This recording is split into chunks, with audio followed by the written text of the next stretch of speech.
Hello cinephiles, welcome to the 51st episode of the invincible comic series, जहाँ से हम start करेंगे invincible comic के वॉल्यूम 11 हैप्पी डेज़ को। तो वीडियो को एंड तक ज़रूर देखना। साथ ही अगर चैनल को अभी तक सब्सक्राइब ना किया हो तो इसे सब्सक्राइब भी करना और साथ में दिए बेल आइकन को भी दबा देना। तो चलिए वीडियो को स्टार्ट करते हैं। तो लास्ट इशू में किए अपने वादे के अकॉर्डिंग मार्क ईव को डेट के लिए पेरिस लेकर आया होता है, जिससे वो दोनों काफ़ी खुश होते हैं और मार्क बताता है कि आज उन्हें कोई भी डिस्टर्ब नहीं करेगा क्योंकि आज वो कोई भी सुपर हीरो वाला काम नहीं करने वाला है। लेकिन तभी वो दोनों नोटिस करते हैं कि उनकी टेबल के पास एक पोर्टल ओपन हो रहा होता है और नेक्स्ट सीन में हम देखते हैं कि इस पोर्टल से ड्रॉप किक और फाइट मास्टर बाहर निकलते हैं, जिन्हें इससे पहले हमने इशू 46 में डिक्लेरेशन ऑफ इंडिपेंडेंस चुराते हुए भी देखा था, जहाँ पर वो मल्टीपॉल के रेक्स पर अटैक करने की वजह से पकड़े जाने से बच गए थे। फाइट मास्टर मार्क को देखकर पूछता है, क्या यही है वो? ड्रॉप किक जवाब देता है, हाँ यही है वो जिसने हमें उस दिन पीटा था, पकड़ लो इसे। और ये सुनकर फाइट मास्टर मार्क को पकड़ने जा रहा होता है, पर मार्क ईजिली उसे एक हल्का सा पंच मारकर ढेर कर देता है और ड्रॉप किक कहता है, तुम समझ नहीं रहे हो, तुम्हें हमारे साथ आना होगा, तुम्हें फ्यूचर को बचाना होगा। मार्क गुस्से में कहता है, sorry not interested. Drop kick कहता है, प्लीज़ हमारी बात सुन लो, हमारे लास्ट इनकाउंटर ने शायद तुम्हें कंफ्यूज कर दिया हो, पर हम अपने टाइम के हीरोज़ हैं। हमें दुनिया को बचाने के लिए पास्ट में आकर उस आर्टिफैक्ट को चुराना पड़ा था, पर वो काम नहीं किया। लाखों जिंदगियां दांव पर है और हमें तुम्हारी हेल्प चाहिए। पर इतने में ही ईव खड़े होकर कहती है कि इतनी बात करने तक तो वो उनकी मदद भी कर देंगे, तो उन्हें उनके साथ चले ही जाना चाहिए। पर वो ईव को अपने साथ आने से मना कर देते हैं ताकि टाइम में ज़्यादा चीज़ें ऑल्टर ना हो जाए, क्योंकि बात यहाँ पर टाइम ट्रैवल की थी। मार्क उन दोनों के साथ फ्यूचर में जाते हुए ईव को सॉरी कहता है और इतने में ही पोर्टल बंद हो जाता है। पर अगले ही पल फिर से उसी टाइप की लाइट ईव के पास आती है और कोई ईव से गुड इवनिंग मैडम कहता है। हालांकि किसने कहा ये अभी हमें दिखाया नहीं जाता है। और नेक्स्ट सीन में हम चलते हैं फ्यूचर में, या दूसरे शब्दों में ड्रॉप किक और फाइट मास्टर के प्रेजेंट में। मार्क अपने नॉर्मल कपड़े उतार कर अपनी सुपर हीरो कॉस्ट्यूम पहन लेता है और उन दोनों से पूछता है, तो मुझे बताओ कि एग्जैक्टली मुझे क्या करना है, क्योंकि मुझे जल्दी से वापस अपनी डेट के पास भी जाना है। और प्लीज़ मेरी गर्लफ्रेंड को मत बताना कि मैं आज भी अपने कपड़ों के अंदर सुपर हीरो कॉस्ट्यूम पहन कर आया था। उसके अलावा क्या यहाँ कोई जगह होगी जहाँ मैं अपने नॉर्मल कपड़े रख सकूँ? मार्क इतना पूछने पर ही एक और इनविंसिबल वहाँ आकर मार्क से उसके नॉर्मल कपड़े ले जाता है और ये देखकर मार्क कंफ्यूज हो जाता है और उनसे पूछता है कि अभी यहाँ पर क्या हुआ, जिस पर फाइट मास्टर कहता है, हमारे लिए बेहतर होगा कि हम उसे इग्नोर कर दें। तो बेसिकली यहाँ हुआ ये है कि कुछ टाइम बाद का मार्क, जो फाइट मास्टर और ड्रॉप किक की मदद कर चुका है, वो वापस आकर अपने कुछ देर पहले वाले वर्जन से कपड़े ले लेता है ताकि वो अपने टाइम में वापस नॉर्मल कपड़े पहनकर जा सके। आई नो ये थोड़ा पैराडॉक्सिकल हो गया कि एक ही टाइम में दो सेम टाइम के मार्क एग्जिस्ट कर रहे हैं, पर इसी तरह से राइटर्स ने इस इंसिडेंट को दिखाया है। तो फाइट मास्टर बताता है कि इनविंसिबल को उनकी किंग से लड़ना होगा, जो अपना मानसिक संतुलन खो चुका है और पब्लिक को परेशान कर रहा है। पर इससे पहले वो पूरी बात इनविंसिबल को बता पाते, वहाँ पर किंग के कई रोबोटिक सोल्जर्स आ जाते हैं जो उन सभी को सरेंडर करने के लिए कहते हैं। इनविंसिबल पूछता है कि क्या सोल्जर्स को मारना है, जिस पर फाइट मास्टर कहता है कि इससे उनका काम और जल्दी हो जाएगा, तो फिलहाल वो अरेस्ट ही हो जाएं। अरेस्ट होने के बाद उन तीनों को अपने व्हीकल में डालकर वो रोबोट्स उन्हें कहीं ले जाने लगते हैं और इस दौरान फाइट मास्टर और ड्रॉप किक इनविंसिबल को पूरी बात बताने लगते हैं। तो वो बताते हैं कि सैकड़ों साल पहले उनकी दुनिया खत्म होने की कगार पर आ गई थी। हालांकि इतनी केओस के बीच एक आदमी आया जिसने वापस सब कुछ ठीक करने में हेल्प करी और उसको ही एंड में इस प्लेनेट का सुप्रीम रूलर या किंग बना दिया गया और तब से वही यहाँ पर राज कर रहा है। सैकड़ों साल से जिंदा होने की बात सुनकर इनविंसिबल पूछता है, क्या वो एक विल्ट्रूमाइट है? पर उन दोनों ने विल्ट्रूमाइट नाम आज से पहले सुना ही नहीं होता। और वो आगे बताते हैं कि अब वो किंग अपना मानसिक संतुलन खो चुका है और अपने ही लोगों को मार कर प्लेनेट को डिस्ट्रॉय कर रहा है और वो तब से ऐसे वेपन्स की तलाश कर रहे हैं जिससे वो उस किंग को मार सके। और इसी रीज़न से उन्होंने कुछ इश्यूज़ पहले डिक्लेरेशन ऑफ इंडिपेंडेंस भी चुराया था, क्योंकि उन्हें लगा था कि उसमें यूज़ हुई इंक के लिए वो किंग इम्यून नहीं होगा, जिससे उस इंक को पॉइजन की तरह यूज़ करके वो अपने किंग को मार देंगे। इसी बीच फाइट मास्टर ये भी बताता है कि उस किंग ने उसकी वाइफ को भी मार दिया है। आगे का प्लान बताते हुए वो कहते हैं कि उन्हें किंग की बिल्डिंग में ही ले जाया जा रहा है, पर उन्हें डिटेंशन लेवल पर ही रखा जाएगा, जबकि किंग खुद कई लेवल्स ऊपर एक रॉयल चैम्बर में रहता है। तो इनविंसिबल को कैसे भी करके वहां तक पहुंचना होगा। उसके अलावा उनके तरह ही कई रेबल्स हर जगह काम कर रहे हैं, जिनकी हेल्प लेकर वो इनविंसिबल को किंग तक पहुंचाने की कोशिश करेंगे। पर इतने में ही वो रोबोट्स आकर फाइट मास्टर और ड्रॉप किक को अपने साथ चलने को कहते हैं और जब वो दोनों इनविंसिबल के बारे में पूछते हैं तो वो रोबोट कहता है किंग इमीडिएटली इससे मिलना चाहते हैं। तो ये दोनों क्या क्या प्लान्स बनाने में लगे हुए थे और यहाँ किंग ने खुद ही इनविंसिबल को अपने पास बुला लिया। खैर, जब इनविंसिबल किंग के पास पहुंचता है तो वो देखता है कि ये किंग और कोई नहीं बल्कि इमॉर्टल होता है और मार्क ये देखकर चौंक जाता है और कहता है, इमॉर्टल? इमॉर्टल जवाब देता है, सिर्फ एक ही आदमी बचा है जो मुझे इस नाम से जानता है और वो तुम हो मार्क ग्रेसन। इनविंसिबल कहता है, तुम इनकी किंग हो? इमॉर्टल उसे देखकर कहता है, तुम पिछली बार से काफ़ी छोटे लग रहे हो, तुम बीमार तो नहीं हो ना? इनविंसिबल उसे समझाने की कोशिश करता है कि वो उनके टाइम का इनविंसिबल नहीं है और वो पास से आया है, पर इमॉर्टल अपनी बात कंटिन्यू करते हुए कहता है, जब से तुम अपनी फैमिली को लेकर इस प्लेनेट को छोड़कर गए हो तब से मैंने तुम्हें नहीं देखा है। उस बात को कितना 200 या 300 साल हो गए होंगे शायद। मैं अपने अंदर काफ़ी दुख समेटे चल रहा हूँ मार्क, और अब मैं उससे उबर नहीं पा रहा हूँ। मार्क पूछता है, क्या ये केट की वजह से हुआ है? क्या केट मर गई? पर इमॉर्टल को केट याद ही नहीं होती और वो कहता है कि अब वो बस मरना चाहता है, जिस पर मार्क कहता है, आई एम सॉरी, पर मुझे पता नहीं मैं ऐसी सिचुएशन में क्या कहूँ। इमॉर्टल कहता है, मैं खुश हूँ कि तुम यहाँ आए हो मार्क, मैं चाहता हूँ कि तुम मुझे मार दो। ये सुनकर मार्क एक अजीब से एक्सप्रेशन के साथ कहता है, क्यों? इमॉर्टल कहता है, मैं उस दुनिया को लीड नहीं कर सकता जिसके बारे में मुझे फ़र्क भी नहीं पड़ता। मैं कब से मरना चाह रहा हूँ, पर सारे तरीके फ़ेल हो गए हैं। मैंने कई लोगों को जान से मार दिया ताकि पब्लिक मेरे खिलाफ़ क्रांति करके मुझे जान से मार दे, पर वो भी फ़ेल हो गए। पर तुम मुझे मारने जितने ताकतवर हो। तुम मुझे मार कर मेरे पार्ट्स को अलग थलग कर दो ताकि मैं वापस ज़िंदा ना हो पाऊँ। तुम मुझे वो इटर्नल पीस दिलवा सकते हो जिसका मुझे बेसब्री से इंतज़ार है।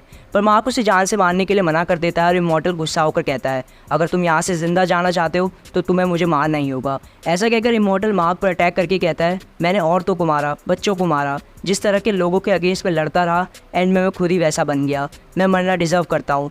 तुम्हें कभी भी मुझे अर्थ का इंचार्ज बनाकर नहीं जाना चाहिए था। मैं कोई विल्ट्रूमाइट नहीं हूँ और इसलिए मुझे पता था कि मैं ये जिम्मेदारी नहीं संभाल पाऊंगा।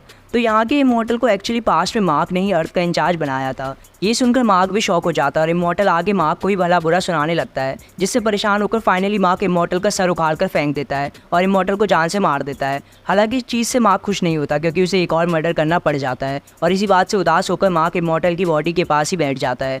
खैर, इतने में ही वहाँ ड्रॉप किक और फाइट मास्टर भी आ जाते हैं जो बताते हैं कि उन्होंने अपने लोगों की हेल्प से उस जगह पर कब्जा कर लिया है और अब मार्क चाहे तो वो उसे वापस उसके टाइम में छोड़ सकते हैं। पर मार्क उन्हें समझाता है कि इमॉर्टल एक्चुअली अभी भी पूरी तरह से मरा नहीं है और उन्हें उसके बॉडी पार्ट्स को बिल्कुल अलग करके रखना होगा, नहीं तो वो वापस आ जाएगा।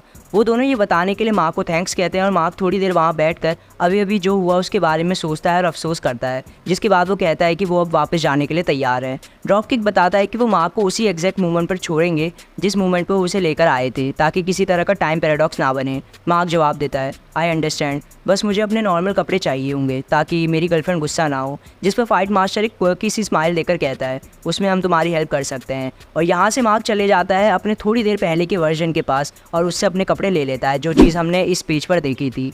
यही नहीं, अभी और सुनिए।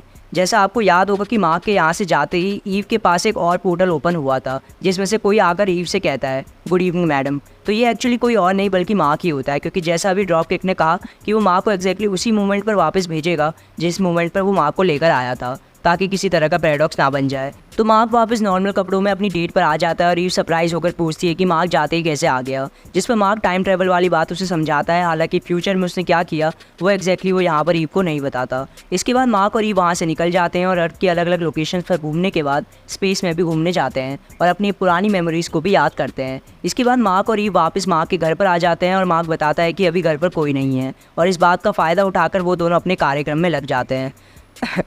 If you know what I mean.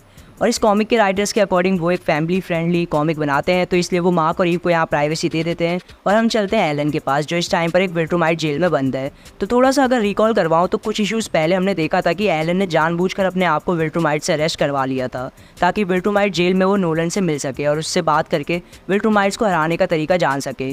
तो उस जेल में जाने के बाद अपनी टेलीपैथिक पावर से एलन और नोलन अपने सेल में रहकर ही एक दूसरे से बात करने लग जाते हैं।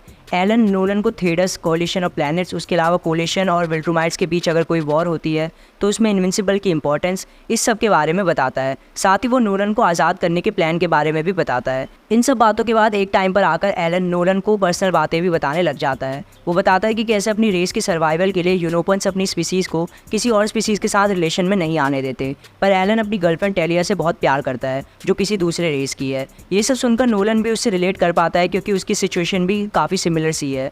जिसके बाद वो अपने एनकाउंटर्स को भी याद करते हैं जो नोलन के अर्थ पर होने के दौरान हुए थे और इवेंचुअली इन इंटरेक्शन से नोलन और एलन एक दूसरे के बहुत अच्छे दोस्त बन जाते हैं। और राइटर लिखते हैं, अब एलन का मिशन एक पॉसिबल एलाई को बचाने का नहीं था बल्कि अब उसे अपने दोस्त को बचाना था।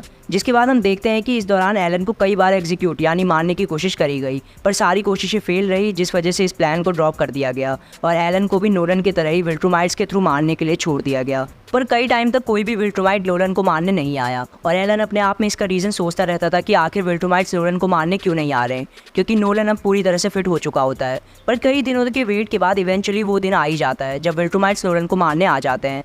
नोलन जाते जाते टेलीपैथी से एलन को कहता है, इट्स टाइम, और ये सुनकर अपने सेल में बैठा हुआ एलन अपनी हथकड़ी को तोड़कर नोलन को बचाने के अपने प्लान को चालू करता है। तो प्लान का पहला स्टेप होता है कि एलन अपने सेल से निकलकर उस जेल में तोड़फोड़ मचाएगा, सभी अलार्म्स को बजवा देगा ताकि एक डिस्ट्रैक्शन क्रिएट हो जाए। प्लान का दूसरा स्टेप होता है कि वो बाकी प्रिजनर्स को भी छुड़वा देगा ताकि और भी ज़्यादा डिस्ट्रैक्शन क्रिएट हो जाए। पर एलन उन दोनों स्टेप्स को कंबाइन करके एक ही बार में दोनों स्टेप्स पूरे कर देता है। और प्लान का तीसरा और आखिरी स्टेप होता है कि जब प्रिजनर्स जेल से भाग रहे हों तो ये देखना है कि क्या उनमें से कोई प्रिजनर इतना स्ट्रांग है कि वो एलन और नोलन की भी मदद कर सके। और नेक्स्ट सीन में हम देखते हैं कि उनमें से एक सेल से बैटल बीस्ट बाहर निकलता है। जी हाँ, ये वही बैटल बीस्ट है जिसने मशीन हेड के लिए काम करते हुए बड़ी आसानी से इनविंसिबल और गार्जियंस की हालत ख़राब कर दी थी। ऑनेस्टली मैं इसी बात से सरप्राइज़ हूँ कि आखिर बैटल बीस्ट पकड़ा ही कैसे गया, और अगर पकड़ा भी गया तो इतने टाइम से वो अपने आप को जेल से क्यों नहीं छुड़वा पाया। खैर जो भी हो, बैटल बीस्ट बाहर निकल कर कहता है कि इसमें बैटल बीस्ट को फ्री करने की हिम्मत आई है। एलन कहता है मैंने तुम्हें फ्री करवाया है, क्या तुम इस जेल से बाहर निकलने में मेरी और मेरे दोस्त की मदद करोगे। बीस्ट जवाब देता है मुझे सिर्फ वर्दी अपोनेंट्स चाहिए, जब तक वो मुझे मिलते रहेंगे तब तक मैं तुम्हारा साथ देने के लिए तैयार हूँ। और एलन इस पर ओके कहकर बैटल बीस्ट को अपने साथ ले जाने लगता है। तभी उन दोनों के रास्ते में कई सारे एलियन गार्ड्स आ जाते हैं जिन्हें एलन और बैटल बीस्ट बड़े ही आसानी से मार रहे होते हैं। दूसरी तरफ नोलन का एग्जीक्यूशन चालू हो चुका होता है, जहां पहले भी दिखे ये दोनों विल्ट्रूमाइट्स पीट कर नोलन को मारने की कोशिश कर रहे होते हैं। पर इतने में ही एलन और बैटल बीस्ट वहां पहुंच जाते हैं, जिन्हें देखकर पहला विल्ट्रूमाइट कहता है किसने एक विल्ट्रूमाइट एग्जीक्यूशन को इंटरप्ट करने की हिम्मत करी। दूसरा विल्ट्रूमाइट भी कहता है ये सेरेमनी सेक्रेड यानी कि पवित्र है। एलन कहता है हमारे लिए नहीं। और बैटल बीस्ट कहता है तुमने विल्ट्रूमाइट कहा, क्या तुम वही विल्ट्रूमाइट हो जो दुनियाओं पर राज करते हैं, जिनसे यूनिवर्स का हर कोना डरता है। मैं तुम्हें ही ढूंढ रहा था, मुझे तुमसे बैटल करनी ही होगी, फाइट मी। तो अभी तक तो आप बैटल बीस्ट का नेचर समझ ही गए होगे, और अगर नहीं भी समझे हैं तो बेसिकली बैटल बीस्ट एक ऐसा क्रिएचर है जिसे हमेशा लड़ाई करनी होती है। इस लड़ाई का कोई मकसद नहीं होता, मतलब ये लड़ाई किसी पर राज करने के लिए या कुछ हड़पने के लिए नहीं होती है, बस बीस्ट की लड़ाई की भूख शांत करने के लिए होती है। तो एलन और बैटल बीस्ट के वहाँ पहुँचने के बाद उस पूरी स्पेसशिप पर केओस मच जाता है। जो प्रिजनर्स फ्री हो गए होते हैं वो छोटी छोटी शिप्स लेकर वहाँ से भाग जाते हैं। बैटल बीस्ट एक विल्ट्रूमाइट को पकड़ लेता है और उसी से अपनी लड़ाई को एंजॉय कर रहा होता है, और इस वजह से दूसरे विल्ट्रूमाइट और बाकी एलियन से एलन और नोलन को लड़ना पड़ता है। पर तभी एलन को एक आइडिया आता है कि वो लोग तो स्पेस में भी जिंदा रह सकते हैं पर बाकी गार्ड एलियंस नहीं, और इसलिए वो स्पेसशिप में एक जोर का पंच मारता है जिससे वहाँ एक बड़ा सा छेद हो जाता है और सभी गार्ड एलियंस स्पेस में जाकर मारे जाते हैं। हालांकि नोलन की तरह ही वो दोनों विल्ट्रूमाइट्स भी अभी ठीक होते हैं और उनमें से एक एलन पर अटैक करने की भी कोशिश करता है, पर ऐसा करना उस विल्ट्रूमाइट की ज़िंदगी की आखिरी बड़ी गलती होती है, क्योंकि पहले तो नोलन इस विल्ट्रूमाइट को एलन से दूर कर देता है, जिसके बाद एलन और नोलन दोनों एक एक तरफ से एक साथ उस विल्ट्रूमाइट के मुंह पर पंच मारते हैं, जिससे उस विल्ट्रूमाइट का दिमाग, आँखें वगैरह सब बाहर निकल जाता है और उसका कुछ ऐसा हाल हो जाता है। अपनी नई पावर से एलन भी हैरान होता है। नोलन भी पूछता है तुम कितने स्ट्रांग हो गए हो। एलन स्माइल करके कहता है बहुत ज़्यादा, जिसके बाद वो दोनों दूसरे विल्ट्रूमाइट और बैटल बीस्ट को ढूंढने लगते हैं। हालांकि अभी इन दोनों को तो वो नहीं मिलते, पर हमें दिखाया जाता है कि स्पेस में ही एक तरफ ये दोनों लड़ने में लगे होते हैं, जहाँ बैटल बीस्ट अकेले ही उस विल्ट्रूमाइट की हालत ख़राब कर चुका होता है। वापस आए एलन के पास तो वो बताता है कि अपनी जिस मशीन या गियर में उसने नोलन की बुक्स को स्कैन करके रखा था वो उस जेल में ही रह गई है, पर उसके लिए वो इन्फॉर्मेशन बहुत इंपॉर्टेंट थी क्योंकि वो सब उसे अपने लीडर थेडस को भी दिखाना था। पर एलन फिर ये कहता है कि अब उसे उस मशीन को छोड़कर जाना ही होगा क्योंकि अब तक बाकी विल्ट्रूमाइट्स भी अलर्ट हो गए होंगे और उनके आने से पहले उन्हें यहाँ से भागना होगा। पर नोलन कहता है तुम्हें टेंशन लेने की ज़रूरत नहीं है, तुम अपना गियर ले लो, साथ ही हम कुछ और सप्लाईज़ भी यहाँ से जमा कर लेंगे, ट्रस्ट मी कोई नहीं आने वाला है। एलन पूछता है तुम इस बारे में इतना श्योर कैसे हो, जिस पर नोलन बताता है कि एक्चुअली कोई और विल्ट्रूमाइट इसलिए नहीं आएगा क्योंकि कोई और विल्ट्रूमाइट भेजने के लिए अवेलेबल ही नहीं है। इवन नोलन के एग्जीक्यूशन में भी इतना डिले ही इसलिए हुआ है क्योंकि उसके एग्जीक्यूशन के लिए कम से कम 2 विल्ट्रूमाइट्स की ज़रूरत थी जो आज से पहले फ्री ही नहीं थे।